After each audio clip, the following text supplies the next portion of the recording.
이번에는 여러분께 건강에 대한 정보를 드리는 시간입니다. 건강 365 순서입니다. 꽃피는 봄. 이 봄이 와서 좋기는 하지만은 큰 일교차, 그리고 미세먼지, 알레르기 이런 것 등이 우리의 건강을 위협해서 조금은 좀 봄이 두렵다는 분들이 계십니다.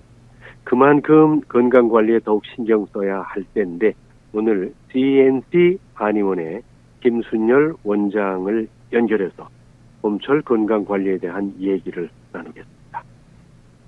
김순열 원장님, 안녕하세요. 네, 안녕하세요.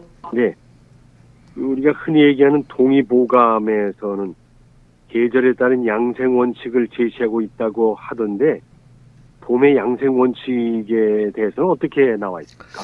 네, 이 동의보감에서는 사계절을 오행에 비유해서 많이 언급을 하는데요. 네. 이 생장화수장이라고 해서 봄에는 모든 것이 깨어나고 자라고 또 여름에는 무성해지고 가을에는 열매를 맺고 수확하고 네. 겨울에는 움츠러들고 모든 것을 저장하는 그런 순환을 한다는 것을 말합니다. 네.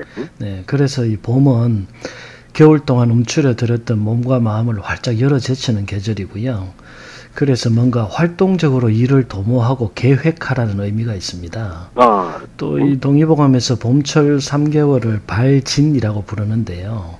이렇게 이제 천지의 모든 사물이 생기고 싹이 트고 하는 것을 말하는 것이고, 이러한 기운에 따라서 우리 몸과 마음도 함께 따라가라, 이런 의미가 있습니다. 우리 몸도 자연의 일부니까요. 네, 그렇습니다. 요즘 날이 많이 풀리긴 했지만은 오늘 같은 날은 일교차가 상당히 크죠. 예. 일교차가 큰 시기에 유독 감기가 기승을 부린다고 우리는 생각하는데 네. 일교차와 감기의 관계는 어떻게 됩니까? 네, 이 사람은 36.5도라는 체온을 유지하면서 살아가야 되는 항원 동물인데요. 네. 그래서 이 늘 같은 체온을 유지하는데 아주 많은 에너지가 소모됩니다. 네. 이 더운 여름에는 땀을 흘려서 체온 상승을 막아주고요. 또 추운 겨울에는 땀샘과 피부 혈관을 전부 닫아서 체온이 소실되는 것을 막아주는데요. 요즘처럼 이제 낮과 밤의 기온차가 아주 큰 날씨가 계속되면은 우리 몸은 체온 조절하는 데만도 많은 에너지를 소모하게 되고 이 과정 자체가 스트레스가 되어서 면역력을 떨어뜨려 버립니다. 특히 외부 공기와 직접 접촉하는 호흡기 질환이 잘 발생하게 되어서 이 감기가 기승을 부리게 되는 요인이 됩니다. 주변에 보면은 나는 감기 한번 안 걸렸어 라는 말을 하는 분들이 계시는데 네네. 같은 날씨 같은 기온에도 유독 감기에 잘 걸리는 분들이 자주 걸리는 분들이 계시더라고요. 네. 어떤 분들이 감기에 잘 걸립니까? 네, 어쨌든 타고난 체력의 차이는 누구나 있는 것이고요. 네. 또 감기란 것은 모든 질환의 어떤 기초, 시초라고 보셔도 좋겠습니다. 인체의 면역력이 떨어지면 가장 먼저 호흡기 감염이 생기거든요. 특별히 선천적으로 호흡기가 약한 분들을 제외하고는 대부분 과로나 스트레스에 의해서 몸의 자율신경이 약해지고 면역력이 떨어지면 상기도 감염, 감기에 걸리게 되고요. 그래서 이 잦은 감기로 고생하시는 분들은 몸 전체의 면역력이 약해져서 또 2차적 질환으로 발전할 우려가 커지기 때문에 미리미리 대비하시는 것이 좋겠습니다. 한의학에서는 감기를 어떻게 대합니까? 네, 한의학에서는 이제 감기를 감모라고도 부르는데요. 주로 병의 깊이에 따라서 치료합니다. 표증이라고 해서 감기의 증상이 미열이 있고 으실으실 추운 정도가 있을 때는 발한해기법이라고 해서 땀을 좀 내주거나 피부를 이완시키는 방법을 쓰게 되고요. 또 반표발리라고 해서 감기의 증상이 조금 더 인체의 심부로 들어오게 되면은 이제 열기와 한기가 교대로 느껴지고 이때는 시호, 황금 같은 해열 약재와 더불어서 인삼 같은 보기제를 함께 사용하게 됩니다.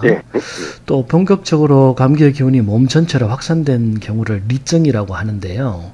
이때는 고열이 나고 두통, 갈증도 나고 누런 가래가 나고 심한 기침, 변비까지 발생하게 됩니다. 이때는 이제 해열 약재와 항바이러스 작용이 있는 약재들, 청열 약재를 함께 처방하게 됩니다.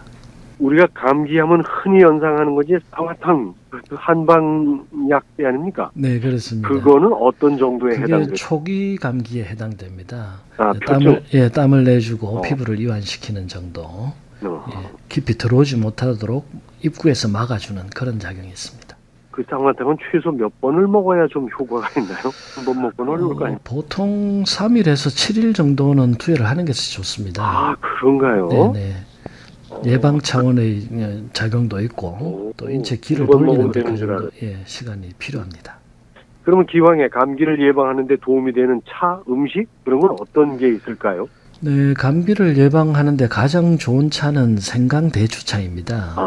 생강대추가 주로 상기도 점막을 튼튼하게 해주기 때문인데요. 네, 또 달래나 냉이 혹은 딸기 같은 제철 야채나 과일을 많이 섭취해 주시는 것도 좋겠고요. 또 상기도 점막을 건조하게 만드는 담배나 커피 등은 삼가해 주는 것이 좋고요. 그렇군요. 그리고 봄철에는 알레르기성 비염을 호소하는 분들이 많은데 한의학에서는 이 알레르기성 비염에 대해서는 어떻게 대처하고 말하고 있습니까? 알레르기성 비염은 이제 감기와는 조금 다른데요. 네. 이 감기는 주로 바이러스의 침입으로 점막이 손상되는 것이고요. 알레르기성 비염은 인체의 면역계통이 과흥분을 해서 발생하는 것입니다. 네. IgE라고 하는 항체가 진드기나 꽃가루 같은 외부 물질에 과민하게 반응을 해서 코나 기관지, 눈의 점막을 자극하고 혈액이 과하게 모이게 만들어서 충혈되고 가려움증이나 부종, 점액의 과잉 분비를 유발하는 것이거든요. 그래서 한의학에서는 이러한 과정을 청열해독하는 치료를 통해서 해소합니다. 그 알레르기성 비염 증상을 뭐 좀 예방이랄까? 또 완화하기 위해서는 어떤 점에 주의를 하는 것이 좋습니까? 네, 알레르기성 비염은 외부의 자극물질이 코나 상기도를 통해서 인체 내로 들어오는 것이기 때문에 우선적으로 이러한 자극물질을 피하는 것이 가장 좋습니다. 우선 먼지가 많은 곳을 피하고 꽃가루가 많이 날리는 곳도 피해 주셔야 되고 또 집안에 묵은 이불이나 침구리를 자주자주 청소 및 세탁을 해주는 것도 좋겠고요. 또 외출 시에는 마스크를 착용해서 이물질의 흡입을 막아주셔야 됩니다. 오늘같이 황사가 막 사람들을 괴롭히는 날 특히 그렇겠죠. 네, 그렇습니다. 알레르기 비염 환자에게 역시 도움이 되는 차나 약재, 음식 그런 건 어떤 게 있을까요? 네, 알레르기성 비염은 면역의 교란으로 발생하는 질환이기 때문에 해독하는 기능이 있는 음식들이 도움이 됩니다. 네. 그래서 결명자나 알로에 같은 청열 해독하는 효과가 도움이 되고요. 무엇보다도 나쁜 음식을 피하는 것이 더 큰 도움이 됩니다. 인스턴트 음식이나 당분이 많은 음식, 조미료 혹은 합성 첨가물이 많이 든 음식을 피해 주시고 또 술, 담배, 커피도 피해 주시는 것이 좋겠습니다. 그렇군요. 네. 아마 오늘 이제 황사 얘기를 말씀드렸는데 황사가 옛날에도 있었을 거예요. 예, 그렇겠죠. 미세먼지도 사실은 우리가 생활 환경이 나쁠 때는 집안에서 그냥 문 닫고 복닥복닥거리고 먼지 많이 마셨죠. 그렇죠. 이런 것이 우리 건강에 어떤 영향을 줍니까? 항상.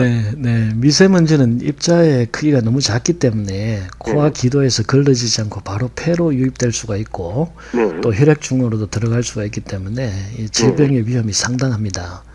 주로 호흡기 질환이나 중금속 중독, 알러지 혹은 염증 반응 등을 유발하기도 하고요.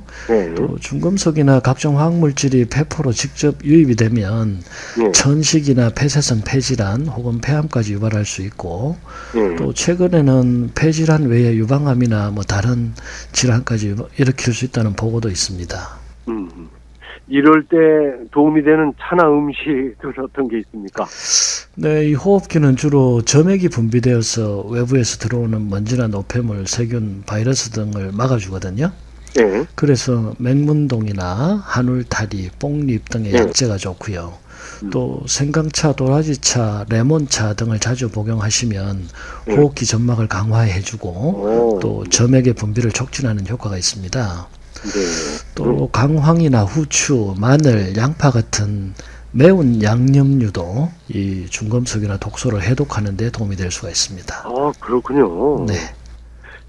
그리고 이제 춘곤증에 대해서 좀 여쭙고 싶은데 춘곤증은 이게 봄이라서만 그런 건 아닌지요? 그렇죠. 이 추운 겨울 동안에 인체의 많은 기능이 느려지고 축소되거든요. 그러다가 따뜻한 봄이 되면은 움츠렸던 기능들이 하나하나 이제 풀어지게 되는데요. 이때 많은 에너지가 필요하게 됩니다. 그래서 몸이 일시적으로 에너지 부족 상태에 빠지고 나른해지고 피곤해지는 것이거든요. 신경이나 혈관 근육이 모두 복구되는 과정이라고 보시는 것도 좋겠습니다. 네.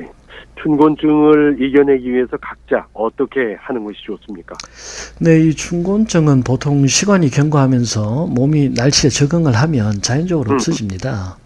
예, 그래서 겨울에 부족해지기 쉬웠던 비타민이나 미네랄 등 각종 영양분들을 충분히 섭취해 주시고 또 스트레칭이나 운동 등을 병행해 주시면 빠른 시간 내에 극복이 될 것입니다. 또 원래 질병이 있으신 분들은 그 근원 질병의 치료에 더 주의를 기울여 주시는 것이 좋겠습니다. 그렇군요. 우리가 봄철에 신경 써야 할 질병이나 주의사항이 더 있습니까? 네, 이 사람들은 추운 겨울 동안에 신체 활동을 줄입니다. 네. 그래서 근육도 수축하고 혈관도 수축하고 나아가서 마음도 움츠러들거든요. 이제 봄이 되어서 기온이 올라가고 봄바람이 불고 꽃이 피면은 밖으로 나가 활동을 더 하게 되는데요. 이 많은 분들이 겨울 동안 못했던 운동을 시작하죠. 하지만 한동안 쉬고 있던 근육이나 관절을 무리하게 사용하다 보면은 탈이 나기 쉽습니다. 예, 그래서 급하게 하지 마시고 천천히 시작하시는 것도 좋겠고요. 또 감기나 알레르기 질환도 실제로 너무 감염원을 피해 다니는 것보다는 산으로 들로 바다로 다니면서 면역력을 길러주는 것이 저는 더 좋다고 생각하거든요. 네, 그래서 여러분들도 마음껏 봄을 누리시기를 권합니다. 네, 오늘 좋은 말씀 아주 종합적으로 들었습니다. 원장님 고맙습니다. 네, 감사합니다. 네, 건강 365